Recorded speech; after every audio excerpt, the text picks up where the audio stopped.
정치쇼. 안녕하세요. 시대의 양심, 마성의 중독성, 대체 불가능, 정봉주의 정치쇼 정봉주입니다. 자, 지금 이 시간 여러분이 가장 많이 찾아온 실시간 검색어 체크합니다. 미세먼지 오늘도 비상이죠. 자, 그리고 두 번째 경희대 아이돌 면접도 안 보고 박사과정 합격한 아이돌 누구? SBS 단독 보도였습니다. 자, 어제 밤잠 설친 분들 좀 계시죠? 김백준, 김진모 동시구속 좀 일찍 보도가 나왔어요. 한 2시쯤 나왔죠. MB 통리까지 추적하고 있다. 자, 이 중에 정봉주 봉도사가 뽑은 오늘의 실시간 검색어는 경희대 아이돌입니다. 이런 불법 부정한 세상, 비정상을 정상으로 돌리는 세상으로 빨리 갔으면 하는 생각.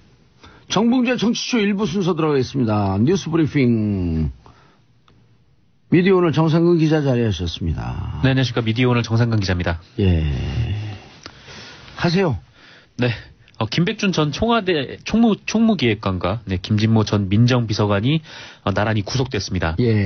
네, 16일 권순호 영장전담 부장판사는 김진모 전 비서관에 대해서 그 횡령 혐의에 대한 소명이 있고 또 증거인멸에 염려가 있다. 라면서 구속영장을 발부했고요. 오늘 새벽에는 오민석 영장전담 부장판사가 김백준 전 기획관에 대해서 죄를 범했다고 의심할 만한 상당한 이유가 있고 증거인멸에 염려가 있다면서 영장을 발부했습니다. 권순호, 오민석 두 분이 이번엔 또 쾌거를 올렸네요. 네, 뭐 어떻게 보면 당연히 발부를 해야 되는 거긴 한데 이전에 좀 있었던 일이 있으니까. 왜냐하면 지금 특활비는요. 네. 특활비 갖고 영장 발부 안 된 사람이 없어요. 아, 네, 그러네요. 박근혜 정부 때 관계자들도 다 그렇고. 그 특활비는요, 검찰이 진짜 열받는 대목이에요. 아, 그래요? 그럼요. 뻔하잖아요. 그렇죠. 그리고 본인들도 특활비를 쓴 경험들이 있거든요, 검찰들. 네. 특활비가 얼마나 귀하고 얼마나 소중한 돈인 줄 알거든요. 그냥 특활비를 썼다는 그 자체에 대해서 이제 화가 난다라는. 그럼요. 그리고 네. 정말 이게 국가 세금, 국민 세금이라고 하는 것에 대한 인식이 높거든요. 네. 어쨌든 검찰이, 법원이 공인이라고 하는 것은 공적 업무를 수행하는 사람들 아니에요. 그렇죠. 특활비 이렇게 했어? 이런 나쁜 XX 그러면서 그냥. 뭔가 검찰들하고 좀 국민들하고 눈높이가 맞을 때도 있네요. 그러면 맞춰야죠, 이제. 네. 검찰들 중에 마스크 쓰고 안경 쓰고 촛불 들러 나온 사람들 꽤 많았어요. 아, 정말요? 그러면 정치검찰 일부의 농단이 문제인 거죠. 아, 맞아요. 그거는. 대부분의 검찰도 훌륭한 검찰도 얼마나 많은데, 법원도 그렇고. 밤낮 없이 그냥 형사사건 붙들고 조사하는 검찰들도 많으시죠. 정치검찰 0.01%. 네. 그게 문제점. 근데 그 사람들이 이제 하필 높은 자리에 올라가고 성공을 해서 그동안 정권 때 문제가 됐었던 거죠. 그분들이 성공하니까. 네. 잘못된 거죠. 그렇습니다. 어쨌건 이 김백준 전 기획관은 2008년과 2010년 국정원으로부터 2억 원씩 총 4억을 받은 혐의고요. 김진모 전 비서관은 2010년 국정원에서 5천만 원을 받아서 장진수 전 공직윤리지원관실 주무관의 민간인 불법 사찰 폭로 입막음용으로 쓴 혐의를 받고 있습니다. 예. 자세한 얘기는 2부에서 하기로 했다니까요. 2부에서 하기로 했는데 이상하지 않아요? 뭐가요? 3명이잖아요. 특활비 받은 사람이. 그렇죠. 김백준, 김진모 그리고 김희중. 김백준은 제2민정비서관, 김희중은 제1부속실장. 김희중은 구속영장을 청구 안 했죠. 김희중 그렇죠. 구속영장을 청구 안 했었죠. 검찰이 아예. 우리가 방송에서 얘기할 수 없는 거죠. 그거는. 페이스북 하세요? 페이스북 합니다. 저도 페이스북을 시작했거든요. 아. 제 페이스북에 들어가면 요거에 대해서 자세히 써놨어요. 그 봉도사님 계정에서는 뭐 다른 얘기들이 쭉 있던데 페이지로 찾아가서 보아야 되는 거죠? 예, 페이지로 찾아가서 봐야죠. 페이스북 페이지로. 이제까지 먹고 살려고 쇼핑몰 광고만 했었는데. 아, 그래요? 저 스팸인 줄 알았어요, 지금까지. 이제는 이제 복권돼서. 네. 문재인 대통령께서 정치를 하거라 하였으므로. 방송을 계속할지 정치를 할지 결정을 하지 못했지만. 네. 어쨌든 페이스북은. 그런 말씀하셨다고 들어본 적은 없긴 하지만. 네. 어쨌든 그렇군요. 한번 페이스북을 보도록 하겠습니다. 예, 저 하나만 찍었을 땐 이유가 있었겠죠. 네. 유일하게 사면 됐었죠. 그 정치인들 그렇죠. 중에. 아니, 유일하진 않아요. 유일무이. 아, 유일무이. 네. 2번으로 넘어갈까요? 그렇죠. 유일무이로 넘어가죠. 네. 한편 국가정보원의 특수활동비 상납을 이명박 전 대통령이 알고 있었다라는 증언이 나왔습니다. 김주성? 네, 김주성. 당시 국정원 기획조정실장의 증언인데요. 김주성은 이상득의 사람. 네, 이 김주성이라는 사람이 국정원 출신이 아니에요. 네, 국정원 출신이 아니고 이전에 이제 코오롱에서 네, 그렇죠. 근무를 했었죠. 이상득 의원은 코오롱 출신이고. 네, 그렇죠. 이제 코오롱에서 네. 구조조정본부장을 해서 예. 뭐 사측 입장에서는 네, 엄청난 활약을 했다는 평가를 받고, 근데 국정원 사람도 아닌데 국정원에 채용이 되기도 했었죠. 원래 경북 봉화 사람이고요. 원래 원장은 VIP가 임명하면 네. 그걸 견제하기 위해서 그 같은 당이나 진영에 조금 다른 계보에서 임명하면서 서로 견제를 시키거든요. 그러니까 이 김주성 이분은 네. 원세훈이 뭘 하고 있는지 지켜보고 있었던 거죠. 아, 그래요? 그럼요. 네. 근데 어쨌건 국정원 들어가 봤어요? 들어가 보진 못했죠. 한번 들어가 볼 테요. 괜히 좀 무서워지자면 저는 자주 들어왔었어요. 네, 뭐 가는 건 무섭진 않은데 예전에 그 국정원 근처에서 예. 뭐 그 1인시 하는 분을 뭐 저희 기자가 취재를 한 적이 있었는데 예. 그 1인시 하는 분을 찍었거든요. 근데 그 뒤쪽에 약간의 국정원의 모습이 살짝 보인다면서 네, 국정원 직원들이 달려서 사진 찍으라고 예. 네, 그랬던 적이 있었답니다. 국정원 근처에서 핸드폰도 잘 안 돼요. 네, 방해 전파 때문에. 맞습니다. 그래서 제가 이렇게 말하면 무서워요. 정상근 기자, 국정원 한번 들어가 볼 티야? 아, 근데 들어가 보고는 싶어요. 네, 그래요? 네. 한번 들어갔다 못 나오고 싶어? 못 나오면 안 되죠. 네, 다시 김주성 예. 얘기로 돌아가서요. 2008년 5월경 국정원이 처음으로 특활비를 청와대에 상납을 한 이후에, 예. 그러니까 김백준 전 기획관에게 처음으로 2억 원을 준 이후에 이 김주성 실장이 이명박 전 대통령을 만났다고 합니다. 만나서 이런 말을 했대요. 국정원 특수활동비를 자꾸 갖다 주면 나중에 문제가 될 수 있다.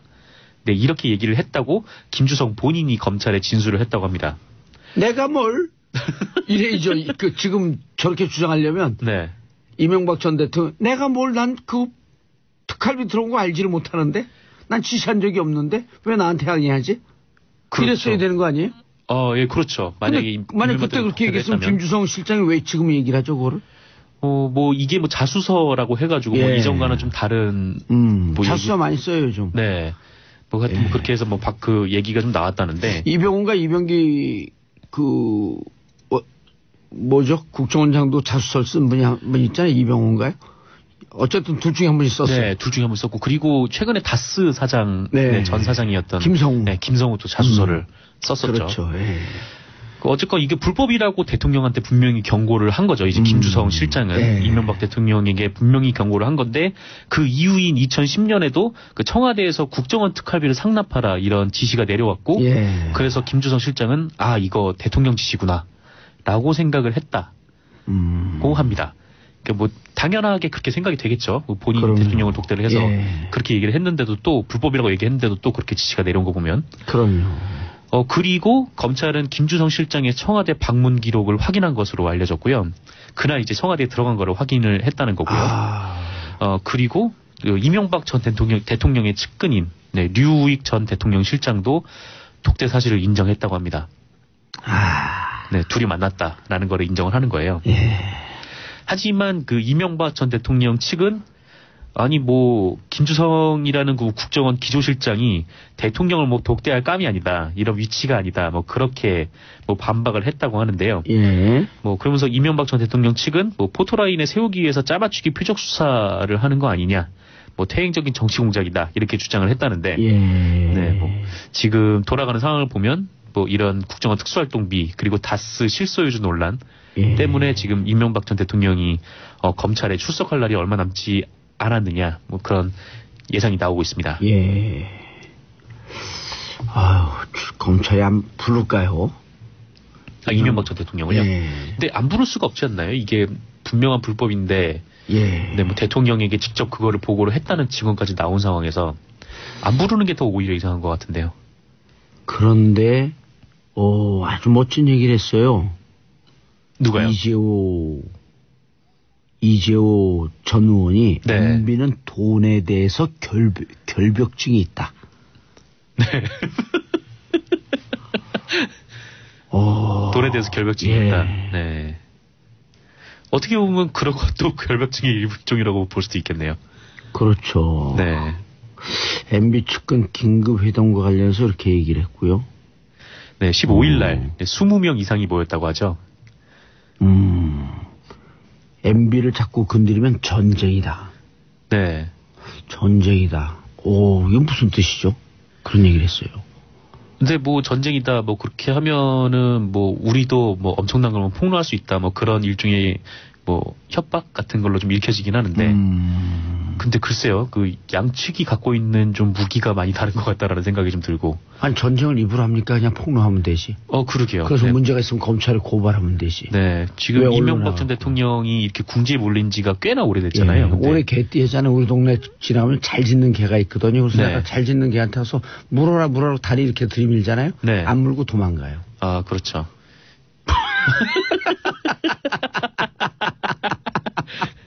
네. 뭔 말인지 우리도 잘 모르겠어 말을 하면서. 네.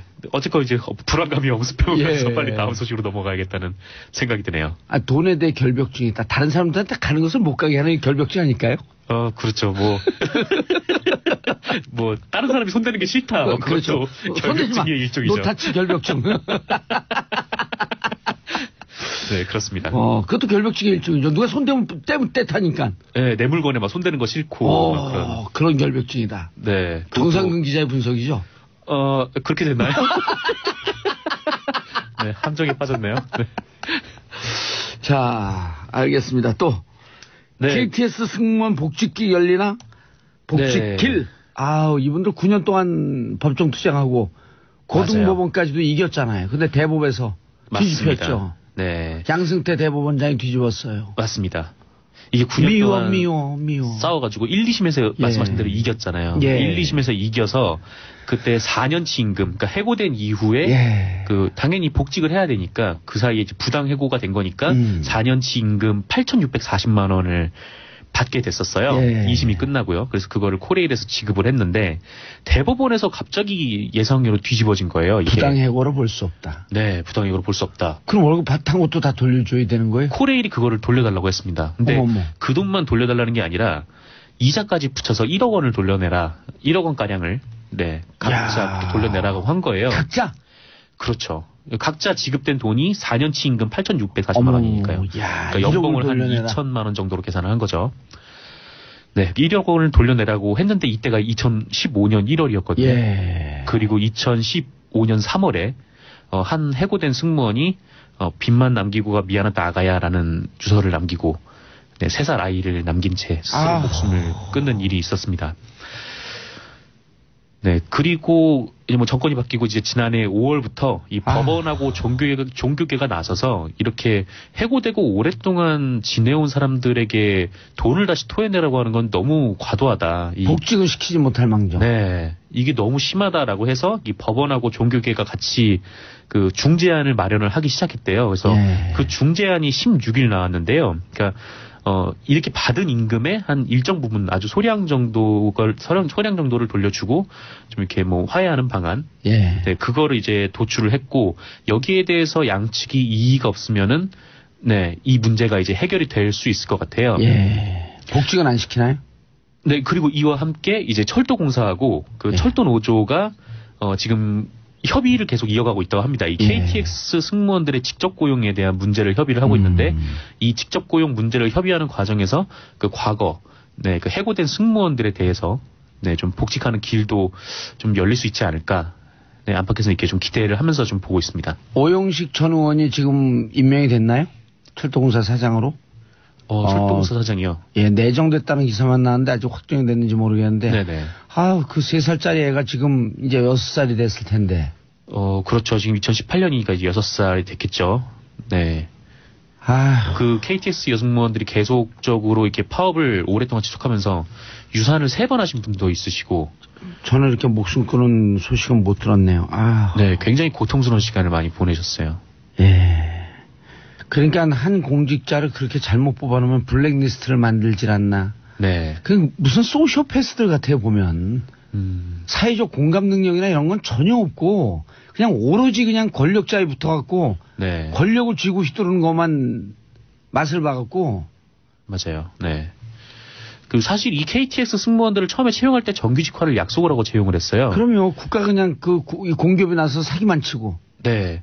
그리고 이제 뭐 그 일종의 이제 홍익회라고 했죠. 예. 예, 지금 이제 코레일 유통이라고 됐는데 그쪽에 그 소속이 돼서 일을 했었는데 그 한국철도공사에서 월급을 250만 원씩 줬거든요. 예. 근데 정작 일하는 승무원들한테 돌아간 돈이 130만 원에서 150만 원밖에 안 된 거예요. 그 홍익회에서 100만 원 이상을 그 중간에 네, 이제 돈을 받으니까 뭐 세금을 떼고 뭐 남은 돈에서 한 뭐 못해도 한 7, 80만 원 정도를 거기서 가져가지 않았나. 홍익회에서. 네. 그렇게 뭐 논란이 좀 많이 됐었었죠. 그리고 이 홍익회에서 그 예전에 그때 일이 참 불거졌을 당시에 그 여야 국회의원들한테 뭐 거액을 후원한 것으로 알려져서 그것 또한 논란이 된 바 있습니다. 아, 이런 걸 보고 그 우리 속담에서 그런 거 아니 벼룩의 간을 빼먹으라고. 네, 그렇죠. 네. 어떻게 띄워먹을 돈이 없어 그런 돈을 띄워먹어요. 네. 그래서 정말 총 해고되신 분들이 250분 정도 되시거든요. 예. 진짜 고통스러운 시간을 보내신 거죠. 지금 벌써 10년이 넘었잖아요. 네, 그렇죠. 이 해고가 된 게 2006년이었으니까. 아휴, 이분들에게도 빛이 들 날이 오기를 기대하고 빨리 그 잘 해결돼서 복직이 됐으면 하는 바람입니다. 그렇습니다. 오영식 사장님 부탁드리겠습니다. 정상근 기자님 감사합니다. 인사드리고. 네, 감사합니다. 저는 광고 듣고 2부 3면 시대로 돌아옵니다. 정봉재 정치쇼 2부 순서 들어가겠습니다. 3면 시대 고구를 대표하는 백성문 변호사님. 네, 안녕하세요. 백성문 변호사입니다. 신라를 대표하는 김태현 변호사님. 네, 안녕하세요. 김태현입니다. 네. 백제 중에서도 저 목포를 대표하는 박지원 변호사님. 박지원 아닙니까, 거기는? 네. 박지원 변호사입니다. 예. 오늘 시작부터 한번 쳤어. 박지원 얘기하면요. 예. 윤수아 의원이 싫어해요. 예. 고정출연 윤수아 의원이 있거든. 거기에 목포 도전한다고 들었습니다. 그렇죠. 목포 네. 자기 지역과 목표라. 그렇죠. 그래서 그냥 저기 저 많이 들었는데요. 네. 청문회 때 나오시는 것보다 지역의 말투가 더 나오시더라고요. 이 방송에서는. 네. 지역. 근데 안타까운 게 목포에는 이 방송이 안 나가요. 아, 그래요? 고릴라로밖에 안 나가. 자, 김백준 전 정책기획관 구속. 그리고 김진모 제2 민정비서관 구속. 구속영장. 네, 어제 사실 영장 실질심사를 앞두고 이제 그런 부분이 문제가 됐었죠. 김백준 총무기획관 같은 경우는 이제 4억 원을 받았다는 사실 자체를 완벽하게 부인을 하고 있었고, 김진모 민정 2비서관 같은 경우는 5천만 원 수수 부분은 인정을 하지만 어디다 썼는지는 이제 함구를 하고 있었단 말이에요. 그래서 지금 어쨌건 어디에 사용됐는지 정확히 들어왔는지 진술 정도밖에 없는 상황이었기 때문에 이게 영장이 발부될 것인가에 대해서 이제 여러 가지 이견이 좀 있었는데 지금 말씀하셨던 것처럼 이 두 명 다 이제 구속이 됐습니다. 영장이 발부가 됐습니다. 지금 현재까지는 사실 김주성 국정원 기조실장이 이제 이명박 전 대통령에게 이제 청와대로 이 국정원들이 자꾸 들어가는 거는 사고 날 수 있다라는 보고를 했다라는 얘기가 나오면서 이 부분이 아마 영장 발부에 굉장히 중요한 역할을 하지 않았나 싶습니다. 예. 근데 이제 사실은 영장 발부에 대해서 원래대로라면 이 정도 돈이 오고 갔다면 뭐 대가성그를 떠나서 공무원들이잖아요. 그러니까 영장의 발부가 거의 좀 높았었는데 이전에 계속 영장이 기각되는 경우도 있고 더 갔던 사람이 나오는 경우도 있고 이러니까 사실 이게 또 영장 발부가 될지 또 영장 기각될지 아마 새벽까지 뭐 기다렸던 뭐 사람들도 많이 있을 걸로 보이는데 일반적 기준으로 봤을 때는 뭐 이 정도 돈이고 4억이죠. 4억이고 5천만 원 정도고 그 돈의 직무 관련성이라는 대가성 부분이 아직까지는 그렇지만 일단은 기억 안 난다 해가 뭐 기억 안 난다 해가 준 사람이 지금 기억 정확하게 나오고 있기 때문에 그렇기 때문에 영장 발부는 어쩌면 당연한 타당한 결과가 아니었나 생각이 듭니다. 예. 그런데 김주성 전 기조실장이 자수서까지 쓰면서 상당히 많은 내용을 다 터놓고 있어요. 그 김주성 그분은 코오롱 출신으로 그다음에 이상득 부회장의 사람이거든요. 이상 부회장 사람이죠. 그리고 원세훈을 견제하기 위해서 원래 원장을 예를 들어 같은 계보내에서도 그렇죠. A 계보에서 원장을 넣으면 B 계보에서 기조실장 같은 기조실장을 넣으면서 서로 견제를 시킨단 말이에요. 왜냐하면 그렇죠. 워낙 막강한 권력이기 때문에 자칫 잘못하면 이게 우리 진영 전체 폭탄으로 될 수 있다. 근데 그게 원세훈 원장 때는 잘 통제가 안 됐단 말이에요. 근데 원세훈 원장 들어오고 나서 중간에 바뀌죠. 예. 김주성 실장인 다음에 제 이름이 갑자기 무슨 준인데 이름이 목 실장으로 바뀌어요. 이제 거기가 이제 제가 알기로는 원세훈 실장이 국정원장이 서울시 때부터 있던 신복인데 기술장 바꿉니다. 그래갖고 문제가 김주성 그 내부에서 그 당 내부 진보 보수정 내부에서 문제제기를 많이 하거든요. 이거 위험해진다. 위험해진다는 얘기가 있고 제가 예전에 한번 말씀드렸지만 이명박 전 대통령의 재임 5년 기간 동안 저는 제일 잘못한 일 하나 뽑으라고 하면요. 원세훈 씨 국정원장 시킨 거예요. 단순 비리 이런 문제를 떠나서 댓글 이런 문제를 떠나서 정도원 의원과 정태근 의원도 똑같은 얘기더라고요. 그러니까 비리 그쪽에서 듣고 얘기하는 거 아니에요? 아니요, 제 생각이에요. 예전에 한번 말씀 안 드렸었어요, 제가? 그쪽 당에 또 같이 계셨어요. 잠깐 있었어요. 죄송합니다. 왜 그러냐면 댓글 문제, 개인 비리 문제 이것도 이거지만. 원세훈 전 원장 때 국정원이 정말 개판이 됐다는 건 세상에 다 아는 거 아니거든요. 그렇죠. 하다못해 그 당시 롯데호텔에서 이것도 약간 얘기가 빗나갔는데 인도네시아에서 우리나라 고등훈련기 T-50 사러 국내단에 왔습니다. 그러니까 입찰을 해야 되니까 가격을 얼마 썼는지 알고 싶잖아요. 첩보 정쟁이죠, 국가 간에. 그래서 첩보원들 거기다 국정원도 투입시킵니다. 걸렸죠. 걸렸어요, 근데. 저는 007 스파이가 걸린 거 처음 봤어요. 걸렸어요. 인도네시아 무슨 거기도 CIA 온다 아니고 정부 대표한테 걸린 겁니다. 그러니까 쉽게 얘기하면요. 우리나라가 미국에 무기 사러 갔는데요. 우리나라 관계자들이 한테 CIA가 걸린 거예요. 영화 아닙니까? 아니, 그러니까 쉽게 얘기하면 우리가 인도네시아를 폄하시키는 건 아니지만 그럼요. 우리나라 국가대표가 공 몰고 들어가다가 동네 조기 축구 맞아요. 걸린 거예요.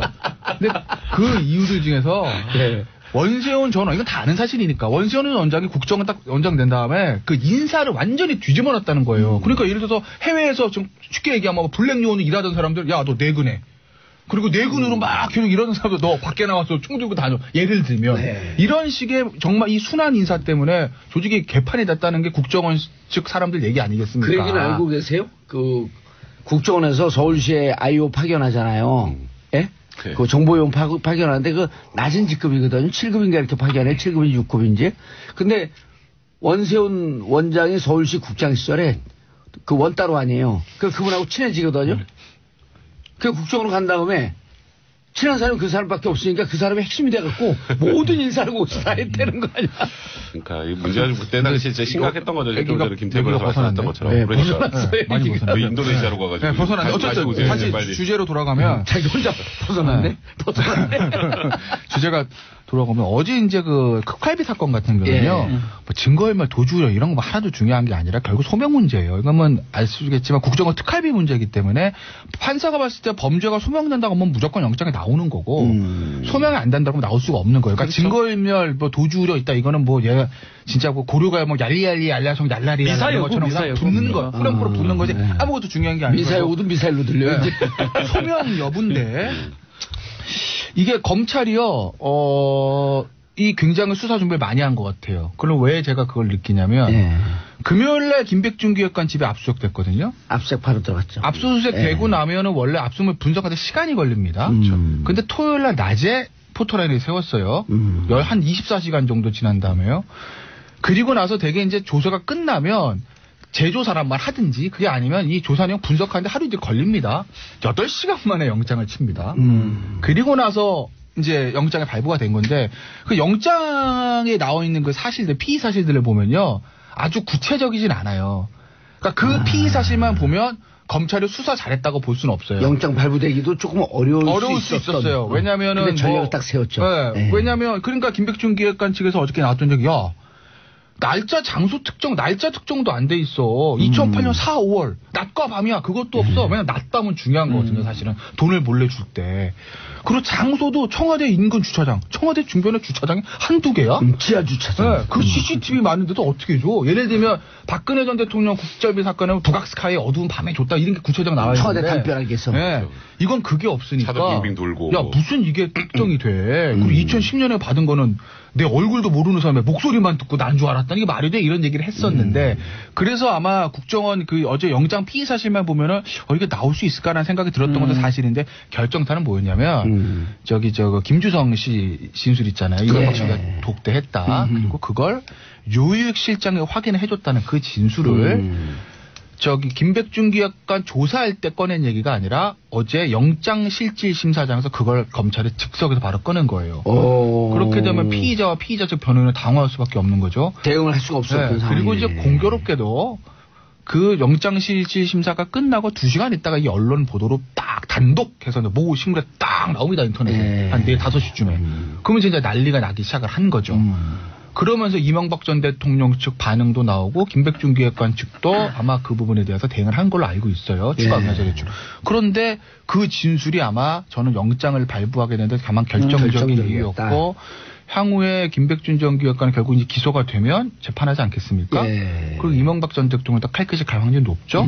거기서도 가장 중요한 건 이 부분일 거예요. 이 부분을 김백준 전 기획관 측이나 이명박 전 대통령 깨야 되는 거죠. 그렇지 않으면은 김주성이 자수서를 못 깨겠죠. 못 깨는데 그게 제일 결정탔던 것 같아요. 저는 엄청 중요한 고비를 넘긴 것 같아요. 검찰 입장에서도 혹시나 계속 영장 기각이 되니까 혹시나 또 기각될까 봐 걱정했지 않을까. 그래서 전략적으로 접근한 것 같고요. 아마 변호인이나 김백준 측에서는 전혀 뭐 예상도 못했는 거 계속 주장한 거였거든요. 기억이 안 난다였어요. 안 받았는 것도 아니고 기억 안 난다가 이게 뭐 어떤 전략이냐면 혹시라도 나중에 재판까지 가게 되면 살짝 바꿀 수 있는 기억 안 난다나 안 받아도 법적으로는 똑같은 건데 그런 전략을 택했는데 결국은 저런 어떤 그 허점이 딱 드러나니까 어쩔 수 없었잖아요. 근데 김백준 구속은 정말 중요한 의미가 전 김관진 이상이라고 좀 생각이 들거든요. 왜냐하면 뭐 다 알다시피 최측근입니다. 원래 정치 입문할 때부터 자금 관리도 했고 특활비도 특활비지만 더 중요한 건 다스하고 연관이 또 돼 있어요. 그렇기 때문에 김백준 전 기획관이 구속됐는 게 아마 MB 입장에서는 가장 아픈 상황, 원세훈만큼 아픈 상황이 아닐까 생각이 들고 원세훈하고 또 원세훈이 더 얘기할 가능성도 있고 김백준이 이제 구속되면 더 나온다면 MB 쪽도 아마 좀 수사선상에 쓸 가능성이 크지 않을까. 근데 저는 이게 이제 정말 아까 이제 김태현 변호사 주장이 설득력이 있는 게 검찰이 이번에 특활비를 오랫동안 첩보를 입수하고 조사를 많이 했어요. 네. 또 이게 한동훈 3차장 아니에요? 그렇죠. 네. 제일 잘하죠. 네. 근데 특활비는 이미 박근혜 정부 때 수사를 해서 다 구속을 시켰거든요. 그리고 검찰에서 흘러나온 얘기는 뭐냐면 구조가 똑같아서. 근데 이제 기자들이 그래도 MB를 포토라인에 세우는 거가 부담스러워서 하는 척하면서 안 하는 거 아닌가라고 하는 의혹을 가진 게 김백준 기획관이 핵심 중에 핵심인데 왜 소환을 안 하냐라고 하는 걸 가서 여러 차례 물었어요. 네. 거기에 대해서 대답을 안 하더라고. 검찰의 답변이 별로 안 나와요. 그러니까 그렇죠. 그러면서 내부적으로 수사를 하고 있었던 것 같아. 추정컨대. 그리고 오늘 이제 동아에 단독으로 나왔잖아요. 그렇죠. 그래서 이제 김희중 제1부속실장인데 여기도 지금 특활비를 1억을 받았다는 거 아니에요? 지금 그걸 받아서 상황이 나쁩니다. 김은옥 여사 보좌 행정관한테 전달을 했다. 그런데 받아도 여기는 왜 구속영장을 청구 안 하죠? 그러니까 지금 아마도 김희중 부속실장 같은 경우에는 어쨌든 수사에 적극적으로 협조를 하고 있으니까. 난 받았다. 근데 김원수죠. 김진모하고 그렇죠. 김백준 기획관은 계속 부인을 했잖아요. 그러니까 아예 돈 받은 사실도 부인, 그리고 돈 받았어도 사용처도 부인. 근데 여기는 김희중 부속실장은 지금 이런 얘기까지 이제 술술 털어놓고 있다면 이현수 기조실장 생각해 보세요. 이현수 기조실장. 김원수. 그때 뭐 구속이 문제가 아니라 기소도 아직 안 하지 않았나요? 그러니까 이게 어쨌건 수사에 협조적으로 와서 이게 굉장히 이런 사건은 관련자의 진술이 없으면 밝혀내는 게 사실상 불가능합니다. 그렇죠. 그렇기 때문에 이렇게 내부자에서 아까 말한 김주성 기조실장이나 김희중 부소실장 같은 사람들이 관련된 얘기들을 털어놔야 수사가 다음 단계로 넘어갈 수 있는 거거든요. 아까 김태현 변호사 말씀하셨던 것처럼 저도 사실 어제 저는 영장이 기각될 가능성이 높다고 생각했어요. 그 이유는 장소, 시간도 특정이 안 됐었기 때문에. 김주성 그 얘기를 모르고 있었을 때. 그러니까 이걸 몰랐을 때는 왜냐하면은 돈을 원래 뇌물 사건이나 이런 관련돼서는 제일 중요한 게 실제 돈이 갔는지 갔다면 언제 어디서 최소한 날짜하고 낮밤 정도는 아까 김태현 말씀하셨던 것처럼 특정이 돼야 되는데 그게 전혀 특정이 안 돼 있는 상황이었단 말이에요. 그래서 이게 영장 가능할까 했는데 이제 말씀하셨던 것처럼 김주성 기조실장의 그 얘기가 이제 영장 실질심사 과정에서 나오면서 그러면 최소한 이게 2억을 받고 그 다음에 이명박 전 대통령을 찾아가서 이거 위험합니다라고 얘기를 했다는 거잖아요. 2억을 주고 난 다음에. 네, 그러면 이제 그 최소한 2억이 갔다는 걸 김주성 기조실장의 입을 통해서 확인한 거나 그렇죠. 마찬가지다라고 영장 전담 판사 판단을 하게 된 거죠. 이 김주성 그 비서실장은요 어디 네. 살아요 동네가? 기조실장 아니요, 기조실장. 박지원 변호사 어디 저 살아요? 경기도 성남에 삽니다. 예. 성남의 축구팀하고 예. 우리 동네 조기 축구팀하고 게임을 하는데 네. 한 10분 남겨두고 그 손흥민 선수를 투입한 거예요. 이길 수밖에 없는 게임이지. 그렇죠. 전략을 잘 쓴 거죠. 너무 잘 쓴 거죠. 예. 그러니까 사실은 갈라치기인데요, 사실은. 이런 뭐 뇌물 사건이라든지 특히 화이트 칼라 범죄이기도 하고 아주 권력 범죄잖아요. 이거는 내부에서 배신 아니죠. 내부에서 얘기를 안 해주면 내부 고발 안 해주면 방법이 없어요. 근데 그러니까 그걸 잘 갈라치기를 한 거죠. 이거를 김희중 오늘 동아일보가 단독 보도했는데 월요일서부터 기자들이 한동훈 3차장을 만나갖고 김인옥 여사에게 돈이 들어간 거 아니냐. 그랬더니 펄쩍 뛰면서 그렇게 기사 쓰면 큰일 날. 한동훈 그 3차장이 잘 흥분하거든요. 네. 큰일 나 그래서 그럼 기자들이 그럼 그쪽으로 돈이 안 들어간 겁니까? 그랬더니 또 그건 아니고요. 기사도 애매해요. 이명박 부부 계속 그렇게 표현이 많이 됐었거든요. 저기가 근데 이게 지금 아킬레스건은 같지 않아요? 그렇죠. 김인옥 여사. 최고기죠. 제일 부속실은 어차피 저 김희용 여사 쪽 커버하는 그쪽에. 아니 김희중이 제일 부속실이었어요. 제일 부속실장이니까.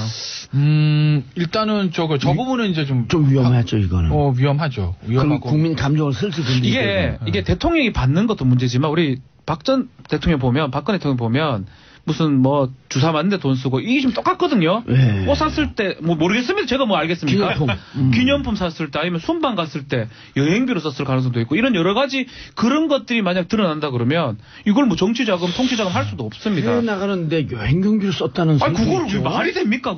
그거 진짜 특활비 다 청와대로 정해져 있거든요. 만약에 글로 갔다 그러면 지금 보도 따르면 이명박 전 대통령 부부가 썼다 이렇게 부부라고 표현이 돼 있어요. 그렇다면 김윤영 여사를 지금 얘기하는 거고 이거는 정말 국민의 감정을 완전 건드린 박근혜 전 대통령보다 더 심각한 상황이 될 수도 있다. 저는 이렇게 생각이 듭니다. MB층이 지금 칼날에 서 있죠. 제가 어떻게 이게 할 수 있냐면 1월 초에 한 방송에 나와서 특활비가 문제가 될 것이다라고 하는 게 요 얘기였거든요. 계속 말씀하셨잖아요. 저희한테는. 요 얘기였어요. 근데 뭐 이건 이미 한 2달 전부터 돌았어요. 제 머릿속에서. 어떻게 이렇게 예상을 다 하세요? 머릿속에서만 돌더라고 이게. 뭐 신의 계시가. 저희는 대충 들었잖아요. 근데 말은 못하고. 칼날에 서 있다고 단적으로 이제 알 수 있는 MB가 MB 쪽이 반응들을 좀 봐요. 귀가 좀. MB 측이 원래 이제 월요일마다 제가 알기로는 정례 티타임 한다고 합니다. 측근들 모여가지고. 근데 김백준 기획관은 금요일날 그 압수수색. 압수수색됐고요. 토요일날 그거 하고 조사받고 토요일 일요일날 연속으로 회의를 열었거든요. 월요일도 저는 한 걸로 알고 있어요. 그건 맨발 아니시죠? 전 아니죠. 제가 거긴 뭐 장관 수석들 간데 제가 뭘 겁니까? 몰라요. 장관보다 훌륭한데 뭐. 그래요? 감사합니다. 이번에 한번 가보시죠. 그럴까요? 재밌는 거 말씀드릴까요? 일요일날 제가 알기로는 MB 측에서 회의가 있었어요. 참모진, 뭐 장관 수석들, 뭐 우리 이름 하나만 다 왔다고 합니다. 20여 명이라고. 한 사람 빠졌어요. 누구 빠졌을게요? 퀴즈. 유익 실장은 그 자리에 없었다는 거예요. 딴 얘기했어요 지금. 유익 실장은 그 자리에 없었다는 거예요. 일요일날. 그리고 지금 보면 뭐 여러 가지 이제 수석들, 장관들, 우리 이름 알만한 그 유명인들 다 계셨다는 거, 왔었다는 거죠. 그래서 엄청나게 MB 측에서도 그냥 촉각을 곤두세우고 보고 있는 건데 왜 그러냐면 김백준 기획관이라는 사람의 위치 때문에 그러는 거예요. 앞서 물론 저도 여기 언급을 했지만 김백준 기획관이 이명박 전 대통령에 대해서 어디까지 뭘 알고 있는지는 모릅니다. 본인이 얘기를 안 하니까. 근데 이제 세간에는 워낙 예전부터 같이 있었고, 뭐 서울시장 때부터 그 이전에 야인일 때부터 항상 같이 있었고, 총무기획관이라는 자리가 돈을 관리하는 최측근만 앉히는 자리이기 때문에 예를 들면 제가 대통령 되면 백성보좌 시켜야 되는 자리거든요. 예를 들면 그 정도로. 저를 시켜주세요. 그럴까요? 예를 들면 그런 자리이기 때문에 이명박 전 대통령에 대한 뭐 BBK부터 다스부터 여러 가지에 대한 걸 모든 걸 알고 있지 않을까? 라고 여의도와 서초동에서 보고 있는 사람이죠. 광화문에서도 마찬가지고. 그렇기 때문에 김백준 전 기획관이 뚫렸을 때 과연 이명박 전 대통령 그걸 감당할 수 있겠냐라는 관측들이 있어서 그래서 이명박 전 대통령 측에서 굉장히 지금 뭐 이 나를 곤두세우고 보고 있는 거예요. 네. 논평도 계속 나오잖아요. 그 반박자. 예전부터 다 쓸 때는 뭐 안 나왔거든요. 그냥 뭐 사기업 주인을 왜 검찰 수사해? 이 정도인데 계속 지금 반박에 나오잖아요. 어제 김주성 실장에 대한 것도 언론 보도되자마자 1시간인가 2시간 보도되가 나왔다는 거예요. 그런데 어제 이제 김효재 전 수석이 아침에 라디오에서 굉장히 재밌는 얘기를 합니다. 원론적인 얘기일 수도 있는데 우리는 독합이 이런 거 우리 한 적도 없어. 구조가 안 돼. 혹시 개인의 일탈이라면 모르겠으나 이건 아니야 라고 얘기합니다. 항상 동문자가 있었을 때 위에서 하는 얘기는 개인의 일탈 얘기를 해요. 예. 뭐 원론적인 얘기일 수도 있는데 그 숨은 괄호를 보면 여차하면 우리는 꼬리를 자를 수도 있어. 몸통 보호한다. 할 수도 있지만 문제는 김백준 전 기획관이라는 사람이 그 위치와 역할이 과연 자른다고 잘라지는 꼴이겠느냐. 그러니까 김주성 증언. 이 부분이거든요. 네, 그래서 아마 이명박 전 대통령 증언 굉장히 지금 곤혹스러운 처질 거고. 김윤옥 여사가 끼어들어가면서 이게 빠져나가기에는 움직이면 이게 혼자만 있다면 장세동처럼 혼자 그냥 먹고 그냥 죽을 수 있는데 여러 개가 엮여 있어요. 여자들도 지금 엮여 있고요. 그런 상황이기 때문에 여자들이라고 하는 우선 여사라든지 또 다른 여자들도 있겠죠. 엮여져 있는데 그걸 상황에서 김백준이 끝까지 내가 했다 하기도 어려울 뿐더러 여러 가지 증거를 내밀면서 얘기하면 결국 무너질 가능성이 높습니다. 김백준 기획관은 또 문제가 뭐냐 하면 요걸 해서 특활비를 끝나면 되는데 140억 돌려받는 과정에 주도적인 역할을 했다라고 하는 증언이 나오잖아요. 그게. 그러니까 김백준은 나이도 많아요. 상당히 많은데 우리 김백준 기획관이 다 이렇게 털고 그냥 MB께서 시켰습니다 하고 그쪽으로 언론 넘겨주고 나오셨으면 좋겠어요. 그러면 설 전에 다 끝나죠 이게. 일단 검찰에서도 김백준 기획관 같은 경우에 이게 개인의 사적 유용을 위해서 돈을 받은 것 같지는 않다라고 얘기를 하고 있어요. 아니면 40년 동안 한 몸이었으니까. 뭐 사적 유용할 일이 뭐예요? 김백준 기획관이 뭐 본인의 사리 사욕을 취하기 위해서 이 돈을 받은 것 같지는 않다. 그 의미는 결국 위에 지시나 이런 것들이 있었기 때문이다라고 일단 검찰이 보고 있는 거고, 그러다 보니까 지금 사실 오늘도 이제 MB 측에서도 오늘 아마 또 대응 자료를 낼 것 같아요. 전쟁이다 그랬는데 전쟁이다. 네, 전쟁이라고 했는데 무슨 전쟁을 하려는지는 잘 모르겠습니다만. 전쟁 같은 사랑 아닐까요? 근데 이게 문제는 김주성 기조실장이 이명박 전 대통령에게 그렇게 경고 비슷하게 했다라는 거.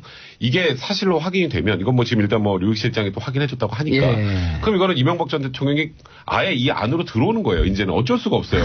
그 전까지는 이게 위에 지시를 했는지 보고를 받았는지 이거에 대해서 논란이 있지만, 김주성 기조실장이 진술 한마디로 뭐 지시가 뭐가 필요 없어요. 이명박 전 대통령이 이제 이 국정원 특활비에 한 이제 복판으로 들어온 거, 거기다 또 김윤옥 여사 얘기까지 나오는 상황이기 때문에 우리가 광고로 넘어가야 되는데, 김태현 변호사님 이 대목에서 보수의 품격, 보수를 위해서 이건 다 내가 책임지고 갈 테니 주위 사람들 건들지 마라 그러면서 통 튀어나와야 되는 거 아니에요? 본인 입장 표명을 해야 되는 게 맞아요. 그럼요. 그럼 나머지 분들 주위 있는 사람들 그래야 한 100명을 살려요. 예전에 그런 얘기 있었잖아요. 이회창 한나라당 총재가 대선 자금 시절에 그러니까 본인이 내가 책임지겠다. 그리고 갔어요. 부르지도 않았는데. 내가 후보야.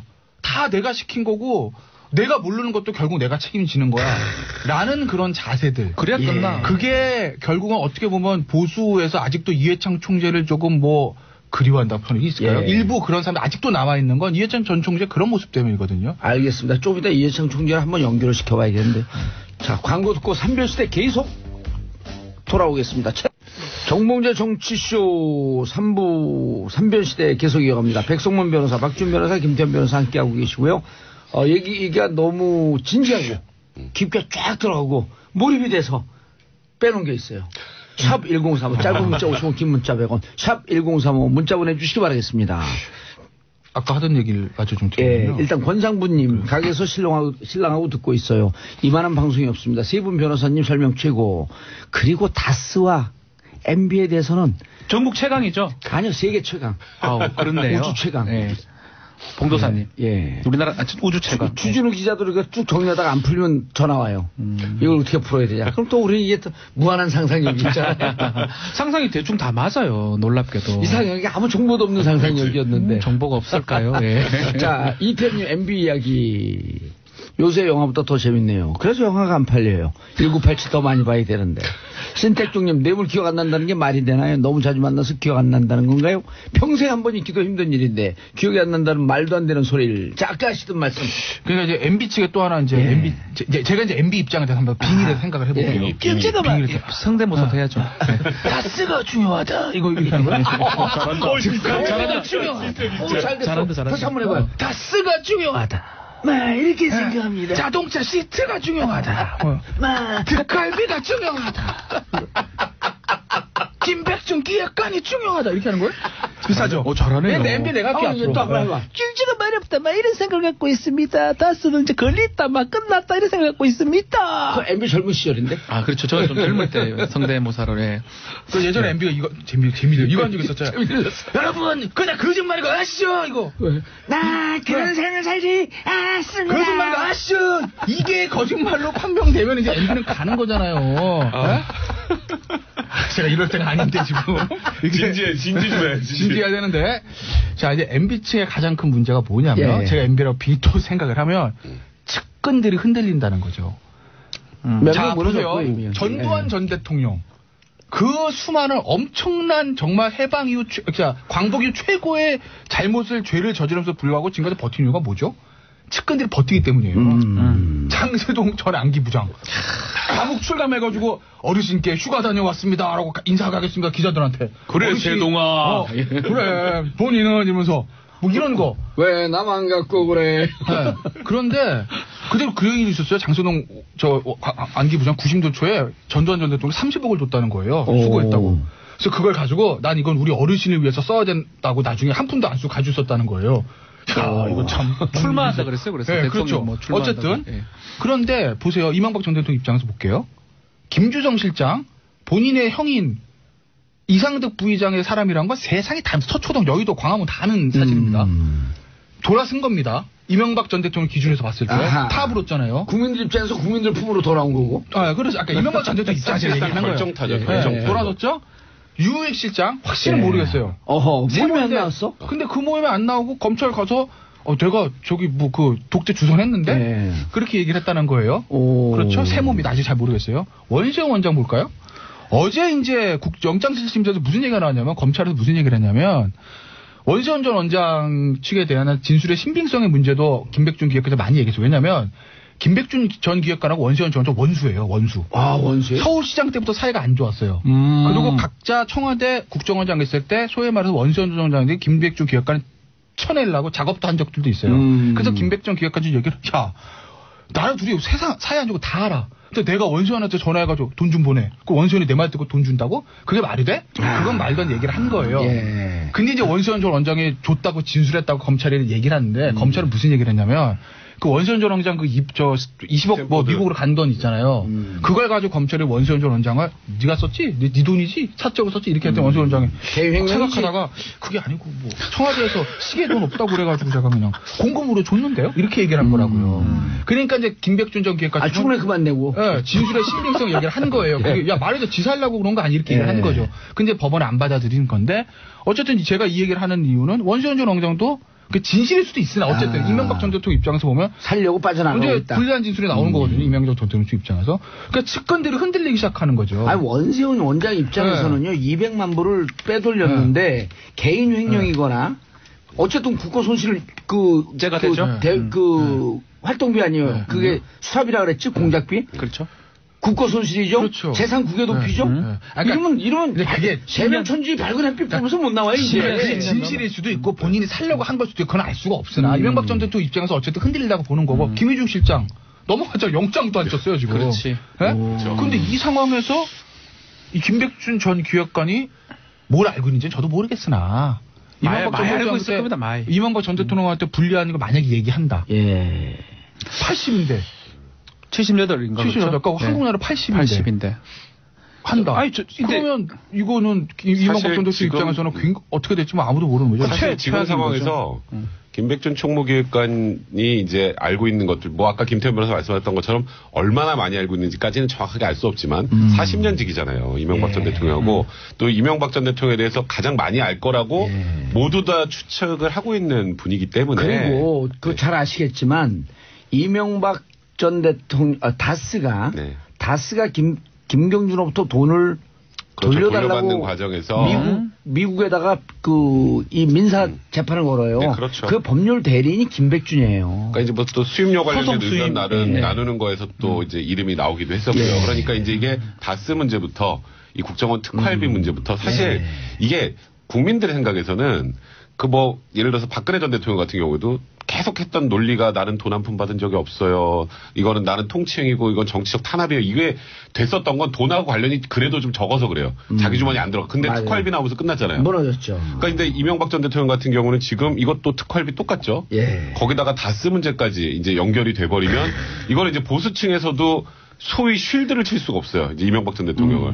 쉴드가 불가능한 내용입니다. 그렇기 때문에 저는 만약에 김백준 전 총무기획관께서 이런 부분들을 어느 정도 알고 계시다면 털고 나오는 게 훨씬 맞지 않을까 저도 개인적으로 생각이 듭니다. 그리고 그것이 무슨 그 MB를 배신하고 그런 게 아니고 그렇죠. 비정상의 정상 이제 국민들의 입장에서 진실을 밝히는 시점이 온 거 아니에요? 그렇죠. 국민을 봐야죠. 국민을. 그리고 아까도 얘기했지만 이거 이명박 전 대통령이 이해창 그 전 총리 그렇죠. 총리처럼 다 제가 했습니다. 그러니까 사실 한 이명박 절을 전 치십시오. 이러고 들어가야 되는 거예요. 이명박 전 대통령 같은 경우에는 지금 이 정도 상황이 되면 그러니까 이 진위 여부는 내가 검찰에 들어가 직접 밝히겠다라고 직접 나오면 그러면 얘기가 좀 돼요. 근데 지금도 계속 뭐 대책회의는 계속 하는데 국민들은 신뢰를 못하는 상황까지 와버리지 않았습니까? 전 이렇게 될 것 같아요. 김윤호 여사가 만약 돈 받은 게 확인이 돼갖고 김윤호 여사 포토라인에서도 부부관계지만 나는 몰랐다. 이렇게 할 것 같아요. 그러니까 이게 보면 너무 그거에 대해서는 무조건 안 했다고 하고 보는 건데 그렇게 하면 할수록 측근들하고 다 잡혀 들어오거든요. 예. 결국 다 잡혀 들어오다가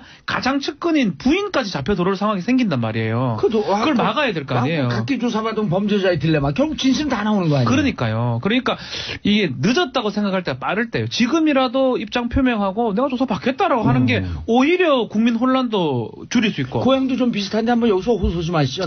검찰 나오시라고. 그 MB님 뭐라 해야 됩니까? 그러니까 나와가 했으면 했고 안 했으면 그걸 확인을 해줘. 다스하고 그 때문에 얼마나 우리 검찰도 낭비를 많이 하고 있습니까? 사회적 경비도 많이 들어요. 그렇죠. 저희도 입 아픕니다. 그 공부하는 것도 힘들고 뭐 별거 아니 그냥 했으면 했다고 안 해서 그러면 되는데 좀 나와서 할 말 하고 좀 해야지 본인들 측근도 살 수 있지 않겠습니까? 예. 다 10년 전의 일들인데 그분들도. 예. 그래서 저는 본인이 책임자고 대통령 했으면 이 총대라는 표현이 맞는지 안 맞는지 자기가 자기 위해서 한 거라면 와서 얘기를 하는 게 저는 맞다. 부탁 좀 드리겠습니다. 예, 이거 짤방으로 돈을 돌리는데 부탁 좀 드리겠습니다. 이렇게 하기는 좀 그렇잖아요. 반말할 수는 없지 않습니까? 자, 그래서 다스로 자연스럽게 또 넘어가는데 김성호 회장도 또 돌아서요. 네, 김성호 사장 같은 경우에도 뭐 MB 최측근으로 알려진 상황이죠. 현대건설 출신이고. 근데 이게 이제 그 전까지는 이제 과거에 특검할 때까지만 해도 그 MB하고 관련 없다고 계속 진술을 했었는데 이제 아예 이명박 전 대통령의 지시로 다스 설립 준비를 했다.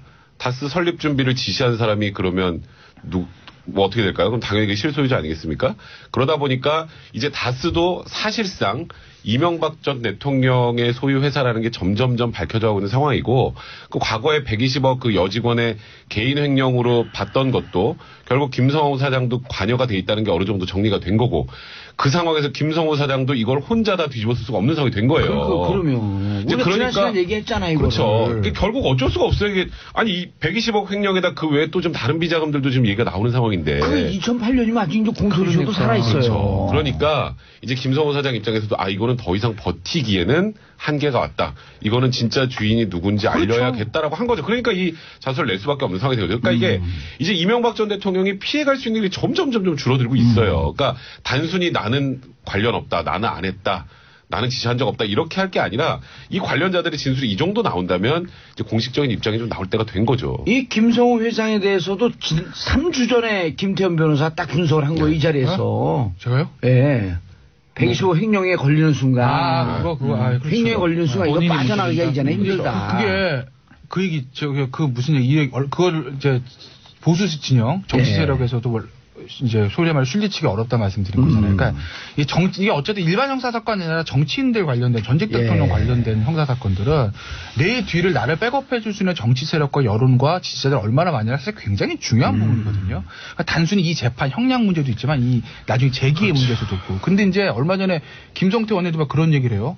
다스나 뭐 이런 거에 관련된 거는 이명박 전 대통령 개인의 문제다라는 얘기를 합니다. 선을 긋죠. 김성태 의원 친이계 출신입니다. 그래요? 18대 때 등원한 사람이잖아요. 18, 19, 3 맞아요. 친이계 출신. 근데 그 모임에도 안 가죠. 대책회의에. 측근은 아니에요. 이제 장관 수석들 하는 측근은 아니고 그냥 백지들 오는 데는 아니고 친이계지. 그 삼성동 그 회의는 장관이랑 수석들 하는 자리니까 배지들 가는 데는 아닌 거고. 그러니까 김성태 원내대표 입장에서도 보면 친이계 출신이긴 하지만 자유한국당에 살기 위해서 그렇지. 댓글 문제라면 모를까. 다스 문제는 개인의 어떤 돈에 관련된 개인 비리의 성격이 있기 때문에 그걸 실드 친다고 하는 거는 굉장한 부담인 거죠.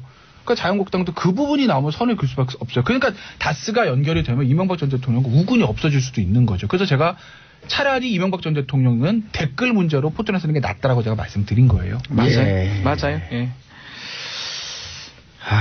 점점 조여오는 것 같은 게 우리만 느끼나? 아니에요. 저는 진짜 잠 못 잘걸요. 잠 못 자죠. 이 정도 되면요. 자, 샵 1035 짧은 문자 50원, 긴 문자 100원 문자 보내주시기 바라겠습니다. 배민정님, 4개월 된 아기한테 보이는 라디오 통해 봉도사님 소개했어요. 아직 누워있을 때인데요? 보이나? 이렇게 위에서 이렇게 보이는 거고요. 진실이 드러난 세상에서 너무 좋아요. 아기한테 떳떳한 세상 물려주고 싶어요. 애난 분들 애국자. 네. 그렇죠? 애난 분들 아이 키울 수 있게끔 좀 국가에서 팍팍 좀 밀어줘야 되는데. 자, 정호영 특검? 정호영 특검이 기자회견을 했죠. 근데 이게 참 저는 좀 보면서 좀 씁쓸했어요. 뭐 특별한 내용은 없습니다. 그러니까 그때 생각해 보면 다스 그때 BBK 특검이었잖아요.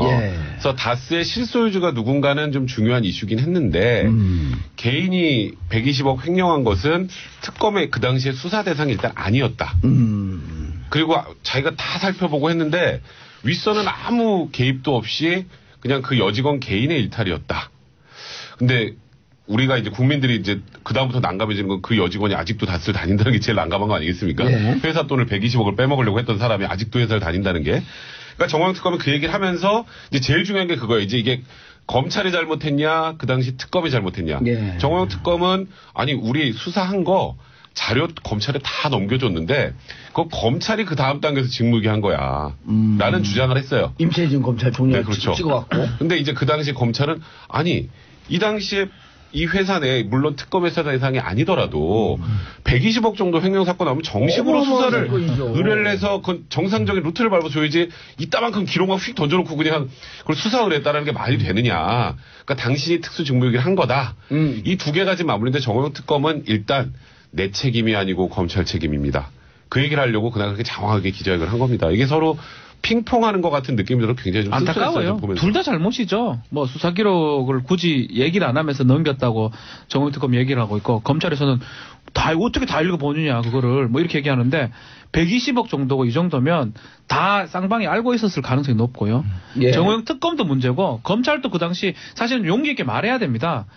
권력이 무서워서 조사 못했다라고 얘기해. 당선인 신분 이렇게 얘기하는 게 맞지. 지금 와서 또 정호영 특검한테 책임을 전가하는 모양새는 국민들이 둘 다 저는 좀 신뢰하지 않는 상황이 아닌가 생각이 들어요. 근데 제가 지난 시간 얘기하면서도 며칠 전에 얘기하면서 그때 우리가 국회에서 막 공중부양하고 그런 게 이게 정호영 특검, 이명박 특검 그 관철시키려고 했는 건데 그럼 국회에서 특검법이 발의가 돼갖고 통과된 거거든요. 그렇죠. 그럼 국회에 보고해야 되는데 국회 보고서에도 빼먹잖아요. 120억이 빠졌다는 거 아니에요? 그런 게 빠진 게 할 말이 없는 건데 정호영 특검은 그냥 계속 초지일관 그거는 특검의 수사 대상이 아니었습니다. 그 얘기만 계속 하잖아요. 그리고 내가 오히려 그런 거예요. 그 전에 검찰도 수사를 했었는데 못 밝혀냈고 근데 내가 특검을 하면서 그래도 120억 횡령했다는 것을 그래도 자금 흐름 추적을 통해서 밝혀내서 오히려 특검이 잘했다는 취지의 얘기를 하고 있는 거예요. 근데 지금 말씀하셨던 것처럼 그럼 그렇게 잘한 것들을 왜 국회에 보고도 안 하고 그리고 왜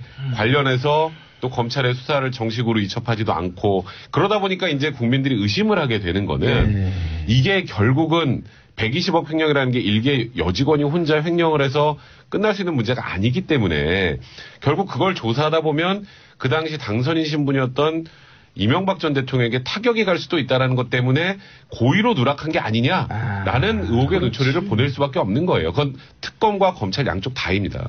아니 언론에 자기가 알리지 않고 검찰에 알리지 않은 것보다도 이게 보니까 특검법 보게 되면 특검이 특별검사 특검이 끝나면 관련 사건에 대한 수사 결과를 10일 이내에 대통령과 국회 서면을 보고해야 한다. 최소 국회에 보고를 했었어야 되죠. 특검법 위반이냐 그러면. 그게 특검법 위반이라는 거예요. 근데 본인은 수사 대상이 아니라고 계속 얘기를 하고 있는 상황이고요. 그렇지만 지금 이거 봤을 때는 수사 과정에서 새롭게 포함된 사실도 수사 대상이 될 수 있거든요. 특검법 위반이 아니에요. 애매하죠. 직접적 수사 대상은 아닌데 BBK 관한 거니까. 근데 이제 모든 특검법을 보면은 마지막에 기타, 지득한 기타. 그러니까 1호 뭐, 2호 뭐, 3호 뭐 쭉쭉쭉 하다가 마지막 기타. 수사 과정에서 알게 된 사항들 이렇게 되어 있거든요. 이번에 박영수 특검 때도 그때도 그게 문제가 됐죠. 그래서 이제 그때 뭐 세월호 7시간 수사하는 게 맞냐라는 거. 세월호 7시간 수사라는 얘기가 어디도 없어요, 위에는. 그렇죠. 근데 이제 마지막에 하다가 알게 된 사항, 이 기타 사항 때문에 이제 세월호 그걸 수사한 건데. 김기춘 비서실장도 영장 치는데 이거 여기 특검법 내용이 없는 거다. 왜 날 치냐. 이러고 항의했던 거 아니에요? 그렇죠. 그런데 이제 이게 지금 그 당시 특검법에 명시적으로는 아니다. 좁게 보면은 수사 대상이 아닌 건 맞는데 넓게 보면은 수사 대상이 맞죠. 그러니까 이게 애매한 게 수사를 했다고 해서 단대주 야 이거 대상도 아니고 왜 해? 라고 말할 수는 없는 거지만. 왜냐면 BBK와 다스는 뗄래 뗄 수 없고 야당에서 문제 제기한 게 다스의 돈이 BBK에 들어가고 그것으로 종잣돈이 돼서 주가 조작한 거 아니냐. 근데 이제 안 한다고 해서 그게 완전히 잘못한 거냐. 예. 그러기도 보고 좀 애매한 문제가 있어요. 그냥 좀 특수한 직무를 했기 때문에 특수직무입니다. 근데 사실은 이 다스 좀 특수하네요.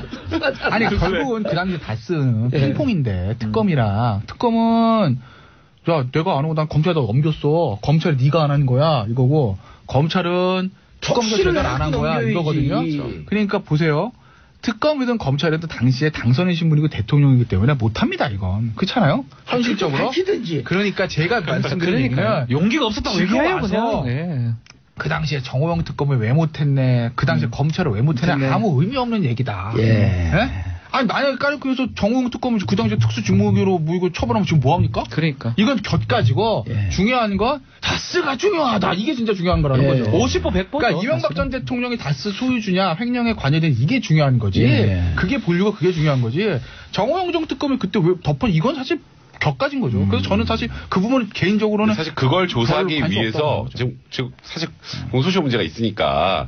지금 요것만 아직 안 끝났잖아요. 2월 21일까지. 그러니까 여기서 뭔가가 나와야 그래서 다스 실소유자가 나오면 관련된 비자금 2008년 이후에 추가 나온 비자금들이 있으면 그거랑 묶어서 이제 이명박 전 대통령한테 가는 거죠. 수사 과정이. 그러니까 어찌 보면 약간의 편법이에요. 이번 수사 과정. 근데 나쁘다는 의미가 아니라 이렇게 조사를 하지 않으면 다스 실소유주, 그러니까 쉽게 말해서 개인 회사 누구 겁니까를 검찰이 조사할 이유는 없는 거거든요. 그러니까 이게 뭔가 이렇게 문제가 나와야 이 문제를 기초로 조사를 하고 여기서 격까지로 더 나가서 이 다스 실소유주가 MB라면 그 외에 비자금, 그럼 결국 MB가 지시했겠네. 그리고 김성호 사장의 아까 자소 같은 것도 다 참고가 되겠죠. 그러니까 이게 칼끝이 사실 정호영 특검이 이게 특수직무를 했네 안 했네는 이거는 법리적으로 진짜 아까 말씀하신 특수하게 애매해요. 이거는. 특수하게 애매하네. 특수하게 애매해요. 특수하게. 그래서 정호영 특검을 처벌하자 이거는 사실 크게 여기 지금 이슈는 아닌데 과연 근데 이제 그 당시에 이 120억의 실체를 알고서 덮은 이유를 정확하게 확인을 해야 그 다음 단계로 넘어갈 수 있기 때문인 거죠. 근데 백 변호사님 일단 140억이 김경준에서 다스로 넘어오는 과정서부터 이게 2011년 2월 1일인데 이때부터 문제가 됐고 지금까지 7년을 끌고 온 건데 청와대가 개인 기업의 소유자가 누군지 그게 무슨 관심이 있어요? 라고 홍준표 대표도 얘기하잖아요. 김성태도 관계없다. 근데 왜 개인 기업에 140억 넘어갔는데 청와대가 관계하고. 근데 청와대가 관계했다라는 게 이제 거의 뭐 사실상 확인이 돼버린 상황이죠. 뭐 좀 아까 말씀드렸던 것처럼. 근데 왜 관계했죠? 그러니까 이제 결국은 다스의 실소유자는 김백준 객관이 아닐까? 그래서 어쨌건 관여를 했다라는 게 청와대가 사실 말씀하셨던 것처럼 개인 기업이 돈 돌려받는 거에 소송을 관여를 한다라는 것 자체가 사실 납득이 안 되죠. 그러니까 이건 상식적인 추론을 하면 결국은 청와대의 누군가가 다스의 소유자이기 때문에 그러니까 청와대가 이용이 됐다라고밖에 볼 수 없지 않겠어요? 누군가가 할 거 뭐 있습니까? 좋은 아이디어가 바로 떠올랐어요. 이게 제가 선언해야겠어요. 사실은 다스는 내 거였다. 다 가져와라. 이 차명. 이상은 김재정 차명으로 내 관리하고 있었다. 다스 내 거다. 내놔라. 그럼 8조가 나한테 들어오는 거야. 야, 그러면 진짜 소유자가 나타나겠네요. 왜요? 나라니까. 예, 그러니까.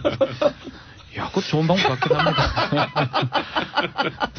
사실은 그래서 내가 이걸 맞춰만 얘기하지 못하고 1년 동안 감옥을 살고 왔다. 다스는 내 것이었었다.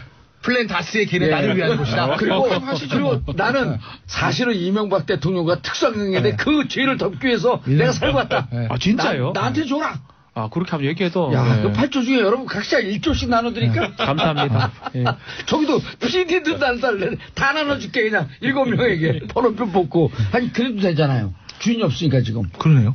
내가 실수요자라고 하면 되네. 그러네. 제일 많이 알고 계실 거 아니에요, 거기에 대해서. 제일 많이 알죠. 플랜 다스에게 개주 아니, 안 그리고 돼요? 제가 제일 잘하는 게 자동차 타고 다니면 제가 시트에 앉아요. 바닥에 앉지 않고 시트에 앉고 시트에 대해서는 잘 알아 그랬어. 이야. 아마 뭐 지금 진짜. 아니, 사실은 우리 4명 공동 소유 아니었을까? 아, 괜찮네요. 발표 되나요, 그거? 이야. 아이고, 참. 샵1035 짧으면 저 50원 뒷 문자 할 말이 없네. 할 말이 없어. 봉도사님 만두 빚으면서 방송 듣고 있어요. 최고의 방송입니다. 0165님 다스는 내 것이었다 선언하세요. 6658님 오늘 아침 청취율조사를 전화 받았어요. 두말 없이 봉도사 정치쇼라고 했는데 역시 정치쇼 최고예요. 자, 지금 청취율조사 기간이에요. 따르르르르. 여보세요? 네, 예. 이명박 대통령. 여보세요? 예, 이명박입니다. 안녕하세요. 어제 라디오 들으심? 네, 들었습니다. 어떤 프로그램이요? 정봉주, 나를 좀 괴롭히는 정봉주, 봉도사, 정치쇼, 듣고 있습니다. 진행자는 누구예요? 봉도사, 감옥 보낸 봉도사, 정봉주입니다. 방송국은? SBS, 딩동댕. 제가 진실 알려드릴게요. 다스는 제 거예요.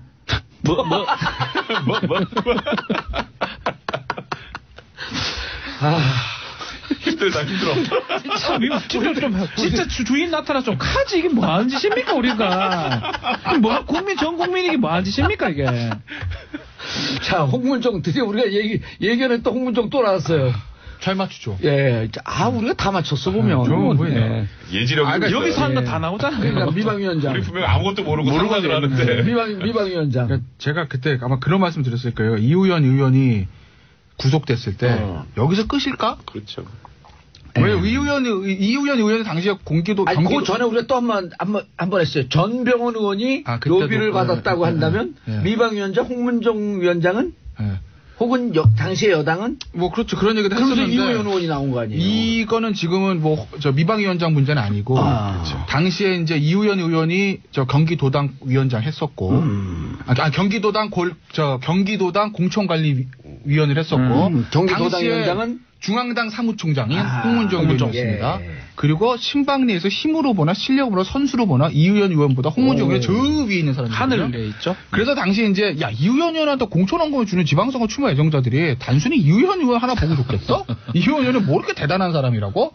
라는 얘기를 제가 아마 말씀드렸을 거예요. 그래서 아마 이거는 사건이 커질 수도 있다라고 말씀드렸는데 아직까지 의혹이지만 일단은 검찰은 홍문종 의원의 그 문제를 혐의를 잡고 지금 수사를 하나 하는 것 같고 있고요. 또 하나 언론 보도를 보시면 2012년 얘기가 지금 보도한 언론 보도도 있어요. 네, 당시에 본인의 가지고 있는 경미관 학원을 통해서 정치장을 받아서 돈 세탁을 했다라는 얘기들. 그래도 아직 혐의가 이제 2개로 언론 보도는 종합된 건 아직 혐의니까 알 수는 없지만 그 2개의 혐의는 완전히 달라요. 그러니까 2014년에 만약 공천원금에 홍문종 의원이 관여되어 있다면 그건 홍문종 의원의 개인 비리로 끝날 수 있는 문제예요. 근데 2012년의 문제가 제가 왜 다르다고 하냐면 2010년 대선입니다.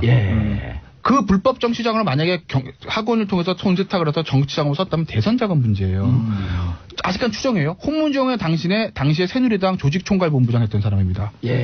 끝나요? 그만해요? 그만해요. 왜냐면 홍문종은 다음에 또 할 수도 있어. 근데 이건 만약에 제가 보는 얘기는 대선 자금 만약에 커지면 홍문종 의원의 개인 비리를 끝난 문제가 아니라 당의 문제뿐만 아니라 그건 폭발. 그건 지금 집권은 이미 거의 대선 자금 문제가 되면 야당하면 여당 줘야 되거든요. 알겠습니다. 자, 유경님 다스 제 겁니다. 김선미님 다스는 제 거예요. 허성원님 솔직히 고백합니다. 다스는 제 겁니다. 다스는 제 겁니다. 자, 저 세 분 인사하시고요. 네, 감사합니다. 오늘도 봉주 103.5 채널 고정이야. 마성의 중독성 정치도 그렇죠. 언젠간 모두 듣게 될 거야.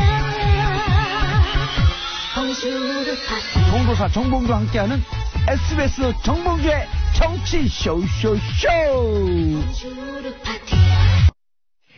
정봉재 정치쇼 4부 순서 들어가겠습니다. 알쓸경제, 알아두면 쓸데있는 경제 뉴스.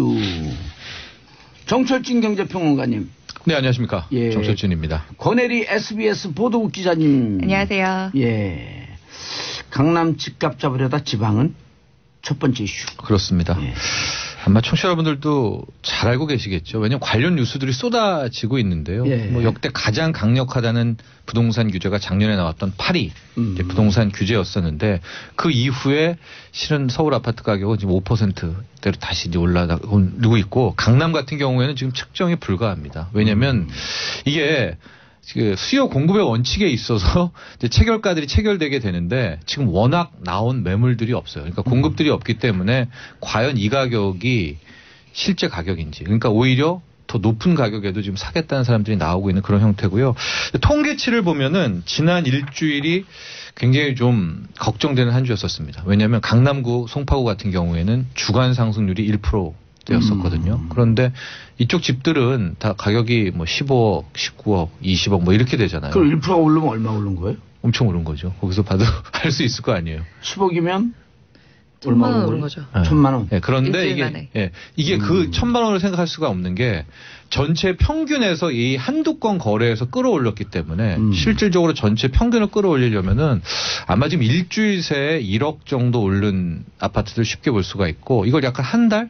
2달로만 넘기면은 석 달째에 3억 가량 오른 아파트들도 실제 상존을 합니다. 이게 호가가 아닙니다. 국토부에 나와 있는 체결가 기준으로 이렇게 되고 있는 이제 그런 상황이어서 결과적으로 지금 정부의 현재까지의 규제책은 아직까지는 효과를 보지 못하고 있다라고 해서요. 오늘 먼저 난 뭐 속보 하나를 말씀드리고 그다음 얘기를 펴가면은 경향신문이 단독 보도를 하나 냈는데 당초에 이제 정부가 보유세 인상 관련한 구체안을 선거 끝나고 여름에 내놓겠다라고 하지 않았습니까? 근데 3월에 내놓을 수도 있다. 또 아예 일각에서는 설 연휴 직전에 내놓을 수 있다까지 해서 결국에는 이제 정부도 이 마지막 보유세 카드를 만지작거리고 있지 않느냐 이렇게 보여집니다. 근데 그 보유세 카드가 사실 어제 뭐 김동연 부총리 나왔고 라디오에서 얘기까지 조금 얘기를 했었잖아요. 만지작거리고 있는 거는 분명한데 그 기준이 되는 시점. 그러니까 3월 전은 조금 힘들지 않을까. 왜냐하면 지금 정부에서 여러 가지 나오는 얘기들을 좀 종합을 해보면 그거를 판단하기 위한 시점을 그 봄학기 이사철로 보고 있는 것 같아요. 그때 대책을 낸다는 게 아니라 그때의 추이를 보고 보유세 카드 포함해서 여러 가지 해가지고 대책이 나오는 것은 이제 그때 기준으로 봐서 이제 종합적인 대책이 좀 나오지 않을까. 그렇게 얘기를 좀 하더라고요. 네. 근데 이제 그러니까 정부의 3월 얘기가 된 게. 근데 고민이 좀 있는 게 정부가 좀 이제 진정성으로 항상 추진을 하잖아요. 근데 지금 이제 2030 같은 경우에 어제 오늘 지금 가상화폐, 암호화폐들이 거의 급락세를 가까이 보이고 있거든요. 그러니까 이제 그들 투자자들 입장에서는 이게 이제 정부 규제 때문에 이렇게 가격이 빠졌다라고 지금 생각을 하고 있는 거 아니에요. 그러니까 이 가상화폐, 암호화폐는 규제 때문에 이렇게 폭락시켜 놓고 왜 강남 집값을 못 잡느냐, 안 잡는 거냐, 못 잡는 거냐라고 이렇게 이제 반론이 나오니까 정부는 또 그런 거는 아니잖아요. 그러니까 오히려 더 3월이던 더 빨리 보유세를 꺼내서 우린 이렇게 노력하고 있어라는 것을 보여주고 싶은 이제 그런 의도도 함께 나오고 있어서 아마도 지금 오늘 일각에서 보유세 인상 카드가 더 빨라질 수 있다 이런 보도가 나오는 것 같습니다. 보유세 인상 카드가. 네. 지방은 어떻게 됐어요? 그러니까 이게 뭐냐면은요. 이게 항상 저도 재밌는 질문이 왜 강남은 왜 올라요? 하고 지방은 왜 빠져요? 뭐 이렇게 하는 이야기예요. 근데 그러니까 예, 그 저간에는요 부동산 투자에 대한 핵심이 하나 있습니다. 이제 그게 뭐 맨하튼 이론 뭐 이렇게도 얘기를 하는데 어떤 지역이든 사람들이 돈 벌면 살고 싶어하는 그런 곳은 다 있는 거예요. 뉴욕엔 맨하튼이 있고 뭐 영국 런던에는 뭐 웨스트엔드 뭐 이런 데들이 다 있는 거 아니겠습니까? 그러니까 돈은 상승기 호황에도 버는 사람이 나오지만 하락기에도 돈 버는 사람은 항상 있잖아요. 그러니까 돈 버는 사람이 생기면 이 사람들은 가서 그 집을 사기 때문에 그 지역은 늘 오른다라는 게 이제 서울에서 한국에서는 이제 강남이다라고 해서 이제 오른다라는 게 아주 중기적, 장기적으로 설명하는 것이고 최근에 일어나고 있는 강남값만 오르고 나머지는 싹 다 안 오르거나 뭐 보합이거나 빠지는 이유는 규제 역설이라는 것이 오히려 적합한 해석이 아닌가 이렇게 보여지고 있습니다. 규제 역설. 예. 최근 한 이제 정부 규제 대책 이후에 나온 모습들만 보면 이게 뭐냐면 정부는 이제 대출 규제 카드를 꺼내 들었죠. 우리 부동산 살 때 다 대출을 받아서 사잖아요. 그런데 이게 역설이 뭐냐면은 대출을 받아서 집을 사야 되는 사람들, 뭐 저라든가 봉도사는 아니죠. 봉도사도? 뭐요? 대출이요? 대출 없이도 집 사야죠. 대출 있어야 돼요. 우리는 대출도 못 받아요. 대출도 신용이 없어서. 그러니까 이런 사람들한테 먹혀들지만 우리나라에는 대출 없이도 자기의 캐시만으로도 집 살 수 있는 사람이 존재하잖아요. 그러니까 이 사람들은 강남에 가서 대출 규제를 비웃듯이 사는 겁니다. 그러니까 이게 대출 규제 역설인 것이고 두 번째 이제 당국이 내세웠던 4월부터 나오는 다주택자 양도세 중과 방안. 이제 4월 이후에는 다주택자가 집할 때 어마어마한 양도 차익 내야 되거든요. 이것도 어떻게 시장은 반대를 받아들이냐면은 그러면 내가 갖고 있는 지방이라든가 외곽에 있는 집은 싹 다 팔자. 그리고 어차피 나는 강남에서 한 채 가질래. 이러면서 오히려 지금 지방, 부산도 심지어는 던지고 지방의 큰 손들이 강남으로 올라온다라는 역설이 있거든요. 이렇게 받아들인 거죠. 또 한 가지 더 말씀드리면은 재건축 초과이익 환수제. 어마어마한 초강력 규제죠. 앞으로 재건축 해가지고 거기에 이익이 나면 많게는 50% 세금으로 내야 되는데 그럼 정부는 이렇게 되니까 이제는 재건축이라고 해서 가격 오르는 일 없겠지라는 게 규제의 본격 의도지만 시장에서 어떻게 받아들이냐면 야 이제 재건축 못하네. 그러면은 안 그래도 부족한데 더 강남은 공급이 없겠구나. 그럼 먼저 집을 사야 되겠구나. 그러니까 정부가 내세우는 규제와 시장에 받아들인 것과 이 괴리가 나오면서 그런 역설적 상황이 나오고 있다라고 보여집니다. 규제 역설로 강남에 더 집중이 되다 보니까 파리 대책은 강남뿐만 아니라 그때는 과열 우려가 있었던 세종이라든지 경기, 부산 같은 데들도 들어가는 거였잖아요. 근데 아까 말씀하신 것처럼 그런 데들은 조금 안정이 됐어요. 실제로 파리 대책 이후로.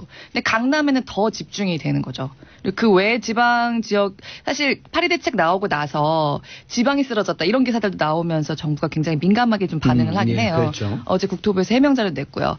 근데 실제로 그때 이제 겨냥했던 지역들 중에서 서울을 제외한 데들은 좀 먹혔고 다른 지방이 집값이 빠진 것은 그 계속된 몇 년간의 공급이 있었기 때문이다라고 해명을 하고 있는데 아무튼 가장 좀 초점이 되고 포인트가 되는 강남에서는 오히려 반대의 현상이 일어나고 있으니까 정부도 좀 면밀하게 검토를 해서 대책을 또 다시 낼 때가 되긴 한 거죠.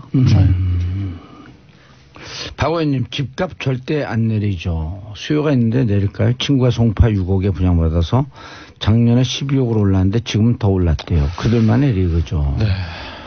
지난 한 주간에는 송파구가 압도했던 한 주였었고요. 정난숙님 보유세 오르면 집값 상승과 전혀 관계없는 지방 아파트도 재산세 오르는 거죠? 요거는 이제 정부에서 이제 보유세 카드에 언급을 하면서 얘기를 하는 게 이런 일이 일어나지 않도록 재산세나 종부세와 다르게 보유세를 좀 따로 신설을 하겠다는 얘기를 조금씩 하고 있죠. 그렇습니다. 그래서 핀세청 보유세 얘기가 나와서 특정 지역 혹은 특정 가격대 이런 보유세도 좀 언급이 되고 있는데 과연 이것은 또 위헌 논란은 없는지 봐야 되고요. 전 이제 보유세를 꺼내기 전에 제가 한번 좀 말씀드리고 싶은 거는 보유세도 규제 역설 가능성이 있습니다. 이게 일단 버티기 논란이 하나가 있고 두 번째는 이 모든 보유세 세금 부담을 임차인에게 전가해버리는 거예요. 전세든 월세든. 이 가능성이 수요 공급 부족에서 이 공급 부족 상황에서 나올 수가 있거든요. 그러면 보유세 인상을 어떻게 구체안이 나올지 모르겠지만 나올 때 반드시 전월세 상한제 같은 임차인 보호가 붙어서 나와야지 실은 보유세 인상이 우리 정부 의도대로 집주인에게 부담이 되는 거지. 전월세 상한제 같은 임차인 보호가 없이 또 보유세만 인상만 떡하니 내놓고선 이거 봐라 초강력 규제다 하면은요. 시장이 또 어떻게 빠져나갈지 모릅니다. 그래서 청와대가 어젠가요 그젠가요 입장이 많이 바뀌었어요. 이제 신중하게 보겠다라고 뭔가 좀 깨달았던 분위기가 좀 나오고 있습니다. 그렇기 때문에 보유세 인상은 절대 마지막 카드이기 때문에 정말 이번에는 정교해야 된다. 이런 말씀 드리고 싶습니다. 네. 똘똘한 채 이게 무슨 말이에요? 아까 말한 거죠. 그러니까 지금 다주택자 양도세 중과니까 두 채, 세 채 이상 가진 분들은 중과가 20%포인트 세금을 더 내야 되는 거예요. 그러면은 미리 4월 이전에 다 팔고 꽤 올랐잖아요, 이미. 지방에 팔고, 이 지역 팔고, 외곽 지역 팔고, 강남에 아까 말한 지금 맨날 오른다는 그 핵심 지역을 15억, 19억, 20억을 떡떡 지르면서 사는 거예요. 제가 지금 이해가 안 됐던 게 1월 첫 주, 1월 둘째 주에 누가 집을 삽니까? 실제로 그렇거든요. 예. 그러니까 신년 1월 첫째, 둘째 주는 항상 상승률이 낮아요. 근데 올해 같은 경우가 지금 역대 최고의 그러니까 1월 첫째 주 근데 상승률은 물량도 안 나오는데 매물이. 그렇죠. 매물이 없지만 가격이 너무 높잖아요. 19억짜리를 누가 이 신년 초부터 사는데 아마도 그런 똘똘한 한 채를 갖기 위한 지방의 큰 손들이 이제 다시 또 강남에 합류하고 있지 않느냐 이제 이런 분석인 것이죠. 왕혜리님 강남만 올라요. 우리 집 강북인데 10년째 그대로네요. 이해합니다. 충분히 이해합니다. 네. 저희 집도 10년째 그대로예요. 네. 태릉인데. 강남 갔으면 그게 한 서너 배 올랐을 거거든요. 서너 배요? 예. 뭐 그럴 수도 있겠죠. 예, 지역에 따라서는 더 오를 수도 있고. 집은 너무너무 좋은 집인데 그대로예요 그냥. 그래서 이제 뭐 집은 뭐 집 갖고 돈 버는 그런 시대도 아니고 하는데 강남에 있는 사람도 또 계속 오른대. 네. 그래서 제 또래들 사이에서 한 얘기가 벌어서 강남으로 들어갈 수 있는 세상은 이제 끝났다. 그러니까 뭐 이런 얘기는 진작하기도 나오기도 했었지만은 이젠 정말 멸종. 그러니까 부모와 연결되지 않으면 멸종이다라고 하는 그런 얘기들을 많이 해요. 자조적으로 친구들도. 네. 저는 여기서 이제 지방 집값 하락, 방금 또 우리 봉도사처럼 강남 외 지역에 느끼는 비강남 지역. 예. 지금 버티고는 있는데 지방은 일단 꺾였습니다. 만에 하나 강남만 남아두고 나머지들이 다 꺾이거나 이렇게 할 경우에는 그때 당시에 정부는 어떻게 할 건가? 대책을. 그러면 강남만 대출 규제를 두고 강남 외에는 대출이 풀어줘? 이런 법은 글쎄요. 그러니까 이게 모르겠어요. 아까 말씀드린 것처럼 부럽스러워해요, 근데. 많이 좀 당황스러워하는 것 같아요. 분위기가 정말 많이 바뀌었다는 걸 느껴지고 있고 그래서 애당초 작년 6월부터 부동산을 꺼낼 때 그런 이야기를 안 하고 즉 빚내서 집 사서 돈 버는 시대는 끝났다. 막 이렇게 이야기하지를 않고 실제 집값을 잡으려면 뒤에서 소리 소문 없이 그냥 착착착착착착 하는 그런 압박을 했었으면은 글쎄 어땠었을까. 오히려 숨은 칼날로 이걸 했었으면. 이제 이낙연 총리도 이제 그런 분위기 좀 캐치가 된 것 같아요. 어제 이낙연 총리도 기자 간담회를 했는데 이 뭐 있을 때마다 책임 있는 사람들이 한마디씩 하지 않았느냐. 이제 정말 모아서 좀 대책을 낼 때가 필요하다. 일기 쓰듯 대책 발표 안 하겠다. 이게 그 얘기였었나요? 그겁니다. 아니요. 이건 어제고 그거는 청와대에서 그저께. 청와대에서. 비슷한 얘기를 했습니다. 정부 분위기가 어떻습니까? 방금 말한 겁니다. 일기 쓰듯 대책 안 넣겠다는 그게 무슨 얘기야? 날마다 하지 않고 모아서 한다? 예, 모아서 할 뿐만이 아니라 이제는 좀 속으로 좀 담아두는 거죠. 예. 왜냐면 계속 선전포고하고 찌른다 집값 떨어지니까 나머지들은 뭐 사지 마세요 이렇게 했는데 오르면 정부를 믿었던 분들만 또 선의의 피해를 보기 때문에 정부는 앞으로 좀 소리 소문 없이 칼을 휘두르지 않을까. 어제 그게 오히려 맞는 것 같아요. 총리도 라디오에서 약간 강남 맞춤형 특정적 맞춤형이고 좀 보유세를 약간 언급은 하긴 했지만 이런 거를 더 이상 이렇게 개별적으로 한마디씩 하지 않고 모아서 특정 시점 이후까지의 추이를 본 후에 맞춤 대책을 좀 제대로 내놔서 잡아보겠다라고 하는 계획이 이렇게 전반적으로 선 것 같습니다. 알겠습니다. 청와대 무척 곤혹스러워 하겠네. 그렇죠. 근데 진정성은 다 이해하죠. 집값을 잡아야 주거비를 떨어뜨려야 내수가 사는 거고 2030들도 새로운 또 희망이 있는 거 아니겠습니까? 예. 네. 권은희 기자님. 네. 카드 포인트 현금으로 찾아 쓰는 법? 네. 이게 뭐예요? 이거 지난주에 금융감독원에서 이제 발표를 했습니다. 아직 되지는 않았는데요. 그동안 카드 포인트들이 쌓이기만 하고 찾았을 때는 좀 불편하게 돼 있다는 소비자들 불만이 꾸준히 있어서 좀 지속적으로 좀 대책을 내놨었어요. 근데 이번에 나온 건 뭐냐면 그 카드 포인트라는 거는 채권이잖아요. 일종의 카드사에게 있어서. 그래서 다른 것들과 마찬가지로 5년 그 소멸시효가 있어요. 근데 이 5년 소멸이 되도록 못 찾아 쓰고 소멸되는 포인트들이 보니까 1년에 거의 1조가 넘더라는 겁니다. 그러니까 소비자들이 카드를 쓰면서 찾아 쓸 수 있는 현금 같은 게 1조가 그냥 사라진다는 거예요. 카드사로 그냥 들어가 버린다는 거죠. 왜 못 찾아 쓰냐를 봤더니 10,000원 이하로 남고 카드를 해지할 때 있잖아요. 이런 경우에 찾아 쓰기 굉장히 곤란한 경우들이 있었어요. 뭐 예를 들면 제가 이제 포인트몰을 가서 카드를 해지하기 전에 마지막으로 한번 써보겠다고 간다. 그러면은 보통 왜 온라인몰에서 10,000원짜리 이하 사게 될 때 별로 많지 않잖아요. 그렇죠. 근데 20,000원짜리를 사고 싶은데 8,000원밖에 안 남아 있으면 내가 해지하려는 카드로 12,000원을 또 지불해야 돼요. 그러면 해지 시한이 한 달이 더 늘어나죠. 지금 해지를 못하니까 아예 뭐 8,000원인데 이러고 그냥 해지를 해버리는 거예요. 이런 식으로 없어지거나 카드 포인트가 소멸될 시간이 지난 거를 몰라서 없어지는 돈들이 1년에 1조 원이 넘었습니다. 해마다 그래요. 찾았을 그래서 앞으로는 그냥 현금화를 굉장히 쉽게 정말 현금이 되도록 쉽게 하겠다는 건데 원래 은행계 카드사들은 이게 됐었어요. 뭐 신한, 우리국민 이런 것도 됐었는데 전업 카드사들 있죠. 삼성 같은 곳들. 예. 삼성, 현대. 네네. 그런 것들이 안 됐었는데 앞으로는 LG도 전업 카드 아닌가요? 은행계랑 같이 하는 카드는 LG요? LG요? LG 카드? 그게 언제적 얘기입니까? 신한 카드. 네, 이미 저 순간 당황했어요. 없어진 지. 카드사 생겼나? 나도 얘기해놓고 이게 있나? 농협시티 뭐 이런 데들은 또 예. 근데 뭐 그래서 그 카드 앱으로요. 예. 기존에 남아있는 포인트는 얼마가 됐든지 간에 카드값이 나가던 통장으로 옮길 수 있도록 해서 ATM으로 다른 남아있는 돈들과 뽑아서 합쳐서 그냥 뺄 수 있도록 원래 요거는 은행계 카드사는 지금도 됩니다. 예. 뭐 하나라든지 예. 국민, 신한 이런 데들은 됐었는데 안 되던 곳들까지 다 그렇게 할 수 있도록 바꾸기로 했다는 거고요. 그리고 또 하나가 요새는 워낙 직구도 많이 하시고 그리고 해외여행도 많이 가시잖아요. 그렇죠. 그러면 외국에 나가서 쓰면 나중에 왔을 때 쓰신 돈 외에 돈이 많이 붙어 있는 거 보실 거예요. 그게 일단 비자나 마스터 같은 기존 카드들에서 비자나 마스터 같은 국제결제사에서 1%를 가져가요.